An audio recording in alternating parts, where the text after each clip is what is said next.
Okay, next up we have another Realms and Relics box topper.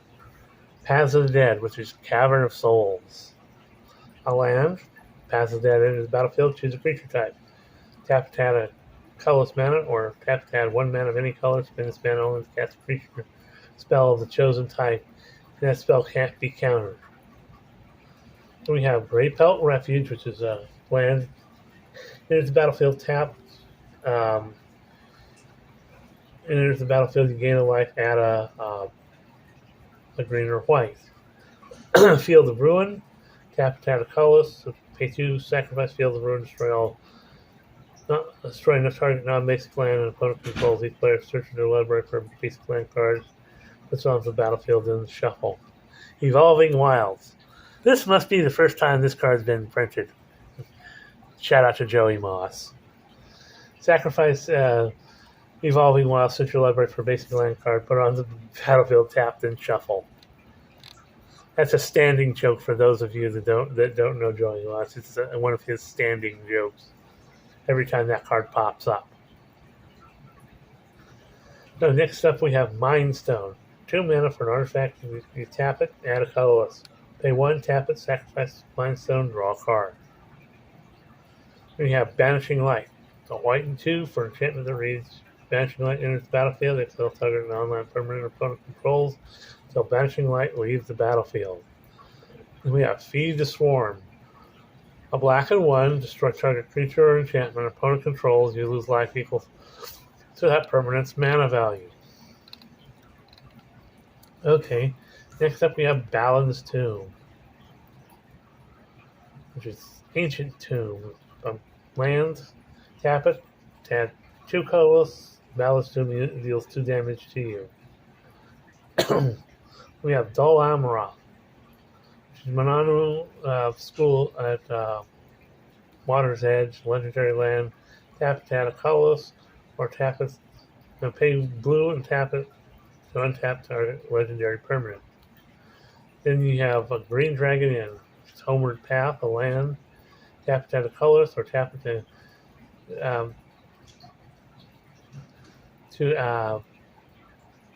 each player gains control of all creatures they own.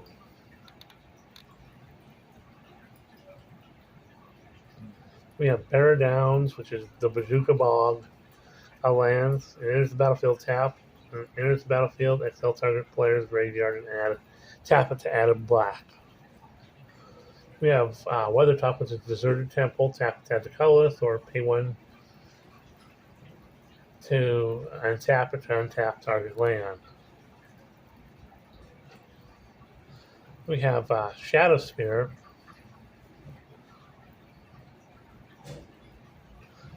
which is legendary artifact equipment. Creature gets +1/+1, has trample and lifelink. Pay 1 permanent and opponent's control have lose hexproof and indestructible till end of turn. Equip for 2.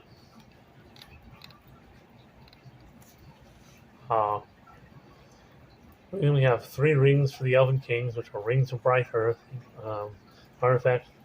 As you activate an ability, if it isn't a mana ability, you may pay 2. If you do copy that ability, you may choose new target for the copy. Then we have Argonath, Pillars of the Kings, which is the Ozolith. A legendary artifact. Whenever creature you control leaves the battlefield, if it had counters on it, put those counters on Argonath, Pillars of the Kings. At the beginning of combat of your turn, if Argonath has counters on it, you may move all counters from Argonath onto target creature. Then we have Elisar the Elfstone, which is Cloudstone Curio, an artifact. Whenever a non-artifact permanent enters the battlefield under your control, you may return another target, another permanent you control, shares a permanent type with it to its owner's hand. Then we have Isengard's Saruman's Fortress, which is Boshiju, who shelters all. The legendary land enters the battlefield tapped. Pay 2 life. Tap it to add a colorless mana. If that mana is spent on an instant or sorcery spell that it can't be countered. We have Fangorn Forest, half a mile cradle of rope. The legendary land, each land is a forest in addition to its other land types. Then we have Frodo Adventurous Hobbit, which is another partner card.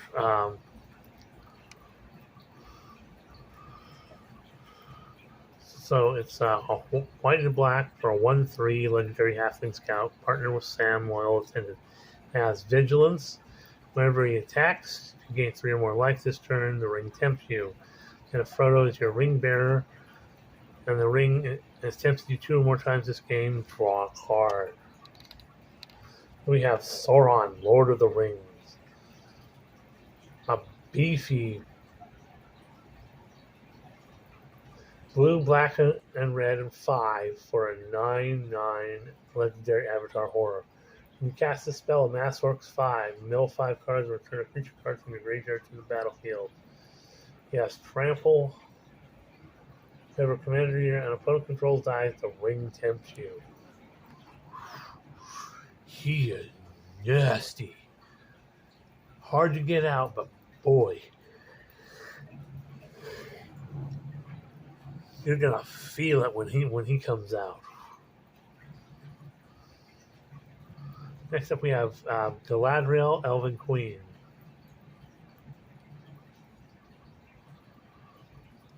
A green, a blue, and 2 for a 4/5 legendary elf noble. Again, more of this Will of the Council. Beginning of your combat turn, another elf enters the battlefield under your control this turn.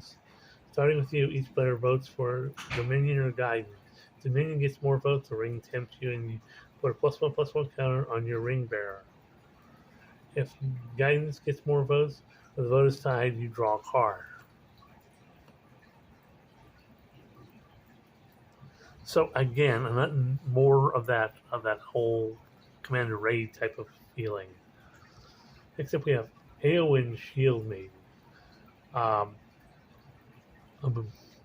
A blue, a red, and a white, and 2 for a 5/4 legendary human knight with first strike. Beginning of combat in your turn, if another human enters the battlefield in your control this turn, create 2/2 red human knight creature tokens with trample and haste.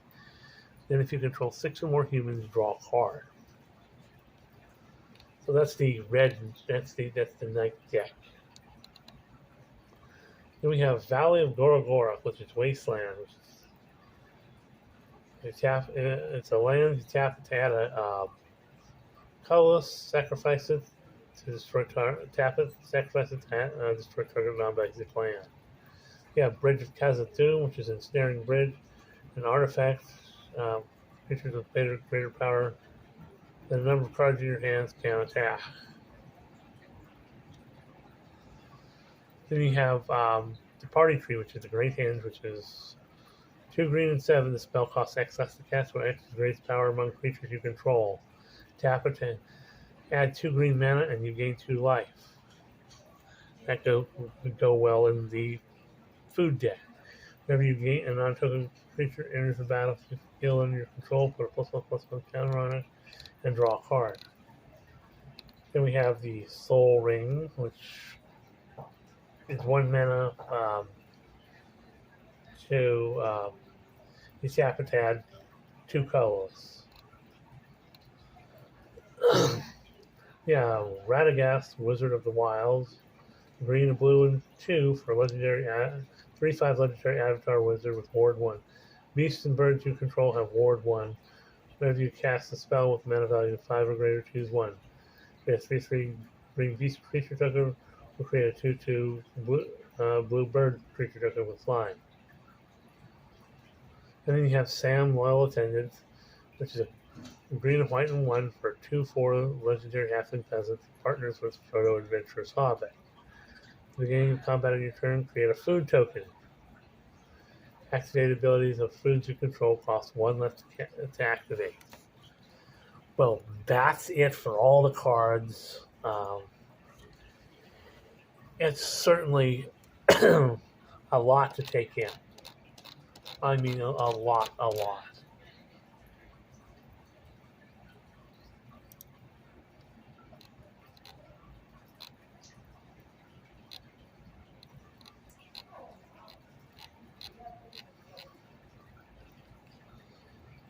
I mean, there's a number of variants in this. In this, sense. You have the standard version. You have the the, the ring frame showcase version, and then you have the extended art version, and then you have the scene uh, versions of cards.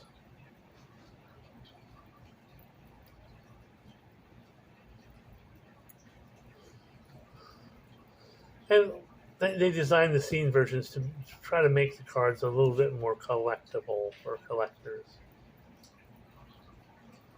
So that's it for this set. I think that because they did this set right, they didn't screw this up like they did with AFR Commander Legends 2 Battle for Baldur's Gate. They didn't screw it up. They didn't leave stuff out.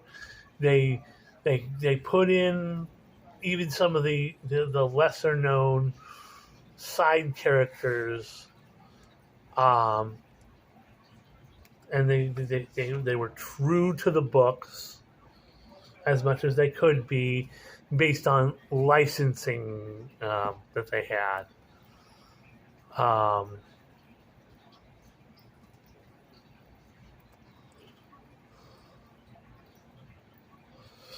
uh, I'm saying that this set's pretty much a win in terms of how the set's laid out. The only thing that people have drawbacks about is the artwork, which a lot of people, if you're looking at it from a Magic the Gathering standpoint, you can kind of overlook that. If you're looking at it from a true to the books and the story standpoint, you might have a bit of an issue with it. But it doesn't. The artwork really doesn't take away from what the cards do. It doesn't take away from the game, and that's what this is about. It's about the game. It's not about woke. It's not about staying true to stuff in terms of the story. These are just interpretations of that.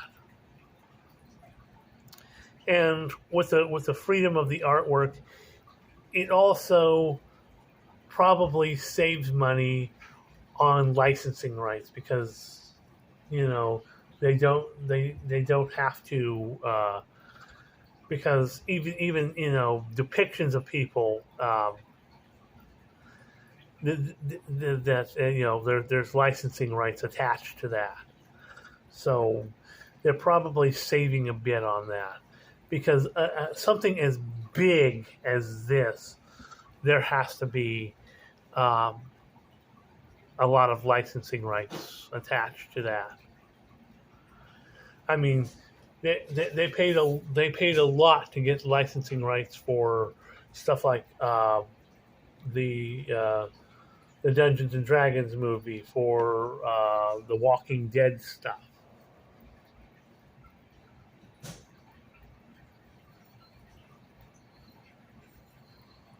But see, the Dungeons and Dragons is already under what Wizards of the Coast thing with Hasbro, because Hasbro owned all that.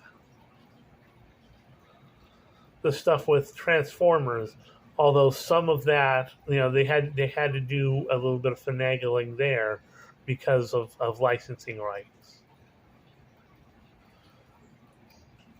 But it's still, this is a good set. There's a lot of powerful cards in here, and expect this set to, I won't say dominate the meta, but it'll certainly have an effect on different things within the meta. And you're going to see a lot of different things happening. Not only in Paper Magic, but on Arena as well. This set definitely it has a lot of stuff it's gonna do some stuff. It's giving you new lords that we didn't that you didn't expect or have before. That it's going to you're going to see a lot of new decks starting to develop because of those. So look forward for that, and enjoy Magic because it's fun. Hoo ha! Have a great day.